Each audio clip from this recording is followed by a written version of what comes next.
Alors, qu'est-ce qu'on entend sur le rouge et le noir quand on tend l'oreille? Qu'est-ce que vous lisez? Stendhal. Le rouge et le noir. Le rouge et le noir, c'est politique, ça. C'est le chat qui te met cette propagande entre les mains. Quelle propagande, papa? Non, maître, c'est un roman d'amour. Encore mieux. Donne-moi ça, toi. Et le rabbin a raison, l'amour est peut-être encore plus subversif que la politique. En ce début de 19e siècle, l'ordre social très hiérarchisé, très codifié, repose sur les mariages arrangés. Et soudain, une génération revendique le droit d'aimer et la séduction devient un moyen de parvenir. C'est là que Stendhal intervient. Qu'est-ce qui est réellement important? Les honneurs, la richesse, l'orgueil? Ou bien l'amour et la beauté? Julien Sorel va faire toutes les erreurs possibles, s'égarer dans ses passions, dans l'hypocrisie. Le lecteur va suivre son évolution et grandir avec lui. Avec ce roman, Stendhal a voulu capter la sensibilité d'une époque. Mais comment décrire cette réalité avec art? C'est donc bien plus qu'un roman d'amour dans un contexte politique, social et religieux écrasant.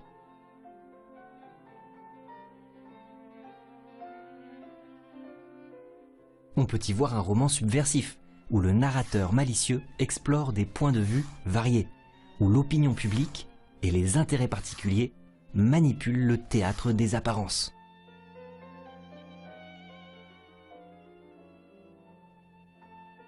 C'est aussi un roman initiatique, démontrant le rôle émancipateur des livres, et où la tentation du cynisme, nécessaire à l'ascension sociale, s'oppose sans cesse à la recherche du bonheur.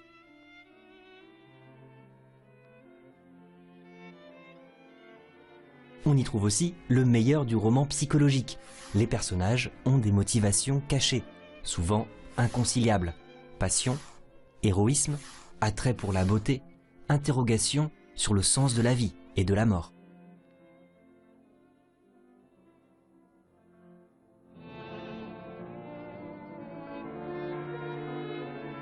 Pour vous aider à vous repérer, je vais indiquer à chaque fois le numéro du chapitre et l'épigraphe qui va avec.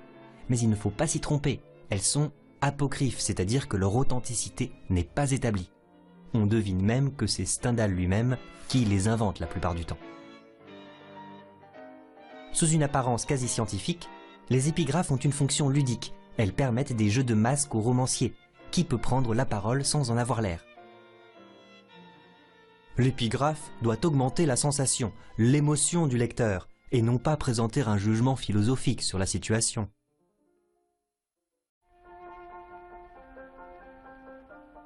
Le roman s'ouvre sur la charmante ville de Verrières. La petite ville de Verrières peut passer pour l'une des plus jolies de la Franche-Comté. Ces maisons blanches, avec leurs toits pointus de tuiles rouges, s'étendent sur la pente d'une colline. Le Doubs coule au-dessous de fortifications, bâties jadis par les Espagnols. Les descriptions sont courtes chez Stendhal, mais elles en disent toujours plus long qu'il n'y paraît. La beauté est souvent chez lui un guide, un révélateur. Par exemple, ces fortifications espagnoles en ruine représentent un passé héroïque, remplacé par des industries, les scies à bois, les fabriques de toiles peintes et surtout la fabrique de clous, qui annonce un contexte social accablant. Ce sont de jolies jeunes filles qui présentent au cou de ces marteaux énormes les petits morceaux de fer qui sont rapidement transformés en clous. Une autre particularité de ce début de roman, c'est que le narrateur malicieux n'hésite pas à guider son lecteur, par exemple ici, comme si c'était un voyageur parisien. Si, en entrant à Verrières, le voyageur demande à qui appartient cette belle fabrique de clous qui assourdit les gens, on lui répond avec un accent traînard. « Eh, elle est à monsieur le maire !» Et en effet, le maire de Verrières est à l'image de la ville et de ses habitants. Son abord agréable cache un esprit fermé. Ce thème théâtral est très présent chez Stendhal. Les rôles joués par les personnages cachent souvent des intérêts particuliers. Bientôt, le voyageur parisien est choqué d'un certain air de suffisance, mêlé à je ne sais quoi de borné et de peu inventif. Monsieur de Rênal, avec la particule, c'est un noble, il ne devrait pas travailler. Et pourtant, c'est un industriel. Pour Stendhal, ce personnage est le parfait représentant de ceux qui ont pris le pouvoir à la Restauration. Et voilà pourquoi Le Rouge et le Noir est sous-titré « Chronique de 1830 ». Pour Stendhal, la littérature doit s'ajuster aux enjeux d'un peuple et d'une époque. C'est ce qu'il appelle le romanticisme. Le romanticisme est l'art de présenter au peuple les œuvres littéraires qui, dans l'état actuel de leurs habitudes et de leurs croyances, sont susceptibles de leur donner le plus de plaisir possible. Le classicisme, au contraire, leur présente la littérature qui donnait le plus grand plaisir possible à leurs arrière-grands-pères. Après la Révolution, puis la chute de Napoléon en 1815, la monarchie est restaurée. Louis XVIII, puis Charles X, les deux frères de Louis XVI. Vous imaginez, après la Révolution française et les conquêtes napoléoniennes, la jeunesse de ce début de 19e siècle retrouve la monarchie de droit divin abolie par leurs parents au siècle précédent. Dans la littérature de l'époque, Stendhal n'est pas le seul à décrire ses préoccupations. On peut penser par exemple à Alfred de Musset, qui parle d'une maladie du siècle. Il restait aux jeunes gens l'esprit du siècle, ange du crépuscule, qui n'est ni la nuit ni le jour. La maladie du siècle présent vient de deux causes. Tout ce qui était n'est plus. Tout ce qui sera n'est pas encore.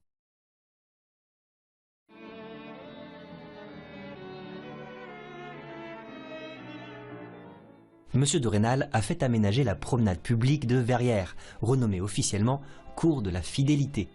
Il a notamment fait construire un grand mur qu'il présente comme une victoire politique.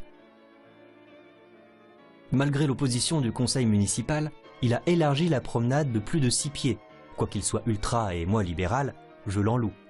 Ce que je reprocherais au Cours de la Fidélité, c'est la manière barbare dont l'autorité fait tailler ses vigoureux platanes. Comme c'est souvent le cas quand le narrateur intervient dans le récit, la parenthèse est révélatrice. C'est en fait un paysage politique que Stendhal représente, avec d'un côté ceux qui veulent élargir les libertés, et de l'autre ceux qui veulent au contraire les limiter. En gros, les libéraux veulent prolonger les acquis de la Révolution, tandis que les ultras prônent un retour à l'Ancien Régime. À leurs yeux, la Révolution et l'Empire ne sont que des accidents de l'histoire. En cherchant ainsi à renouer la chaîne des temps que de funestes écarts avaient interrompus, nous avons effacé de notre souvenir, comme nous voudrions qu'on pût les effacer de l'histoire, tous les maux qui ont affligé la patrie durant notre absence. Mais Stendhal va aussi nous montrer que ces enjeux politiques cachent bien souvent des intérêts particuliers. Les libéraux de l'endroit prétendent que monsieur le vicaire Maslon s'empare des produits de la tonte. Ce jeune ecclésiastique fut envoyé de Besançon il y a quelques années pour surveiller l'abbé Chélan et quelques curés des environs. L'abbé, nommé en haut lieu pour contrôler les autres, est donc malhonnête. Il s'approprie les branches des platanes, c'est-à-dire le bien public. Il faut savoir qu'à l'époque, le bois est l'un des principaux moyens de se chauffer. C'est une source de revenus non négligeable. Rapporter du revenu est la raison qui décide de tout dans cette petite ville qui vous semblait si jolie. L'étranger qui arrive s'imagine que ses habitants sont sensibles au beau, mais c'est parce qu'elle attire quelques étrangers dont l'argent rapporte du revenu à la ville. On le voit, pour décrire la réalité d'une époque tout en préservant la beauté, Stendhal utilise des détours variés, personnages représentatifs, interventions humoristiques, sélection des points de vue.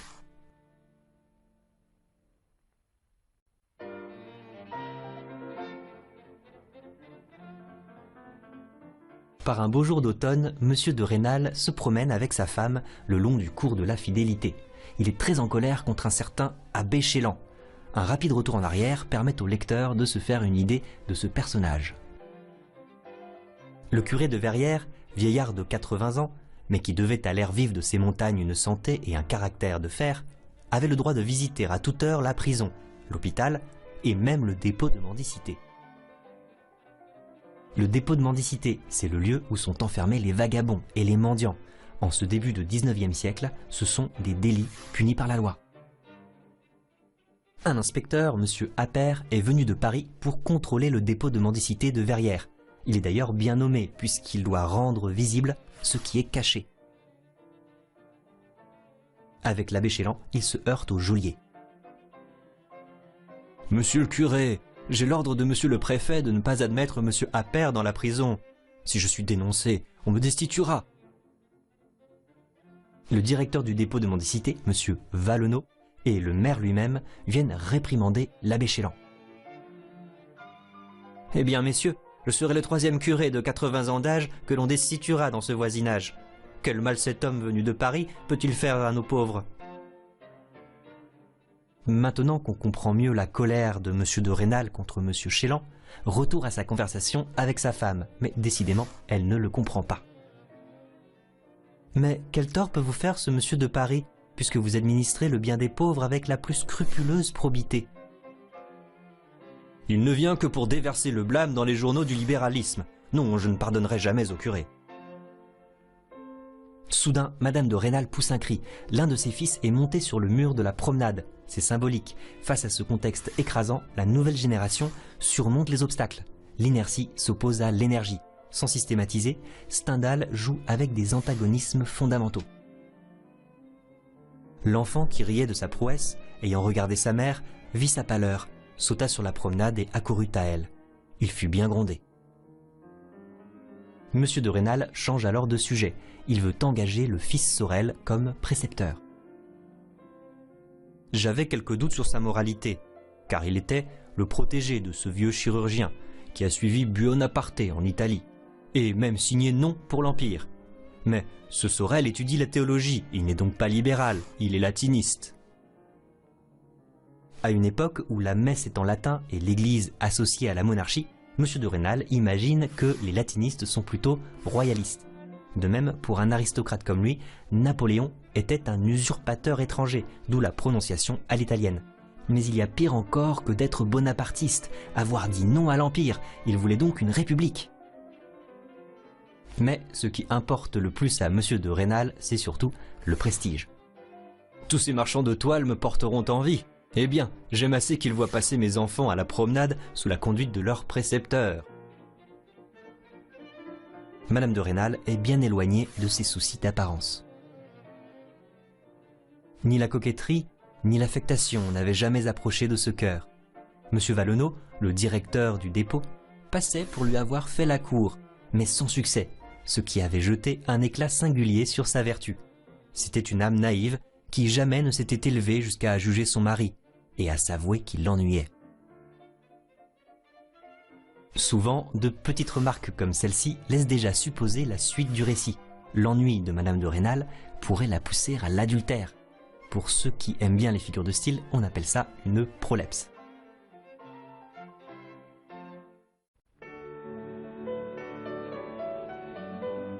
Quand Monsieur de Rênal vient le voir, le père de Sorel est surpris de voir un homme si considérable le prier d'engager son fils. C'est la première apparition de Julien dans le roman. À 5 ou 6 pieds de haut, sur une pièce de la toiture, au lieu de surveiller le mécanisme, Julien lisait. Rien n'était plus antipathique au vieux Sorel. Un coup violent fit voler dans le ruisseau le livre que tenait Julien. Un second coup lui fit perdre l'équilibre. « Mais bien paresseux, tu verras donc toujours tes maudits livres pendant que tu es de garde à la scie !» Julien avait les larmes aux yeux, moins à cause de la douleur que pour la perte de son livre, le Mémorial de Sainte-Hélène. Le Mémorial de Sainte-Hélène, ce sont les dernières réflexions de Napoléon, où il justifie sa philosophie politique. On comprend alors que Julien a bien hérité des convictions du vieux chirurgien-major, bonapartiste et républicain. Ce passage met bien en scène des valeurs opposées. Au sol, le père, l'ordre social, la machine qui transforme les troncs d'arbres en planches. En hauteur, Julien absorbé par l'épopée napoléonienne et dont la position élevée annonce déjà l'orgueil et l'ambition. Cette dimension symbolique est encore un moyen pour Stendhal de représenter le réel avec art. Pour certains traits, Stendhal met beaucoup de lui-même dans ce personnage. De son vrai nom, Henri Beyle, Stendhal a perdu sa mère jeune et ne s'entendait pas avec son père. « Mon horreur était de vendre un champ en finassant pendant 8 jours. C'était là sa passion. » Rien de plus naturel. Mon père, à 18 ans, se trouva avec 10 sœurs à établir. L'argent fut donc, avec raison, sa grande pensée. Et moi, je n'y ai jamais songé qu'avec dégoût.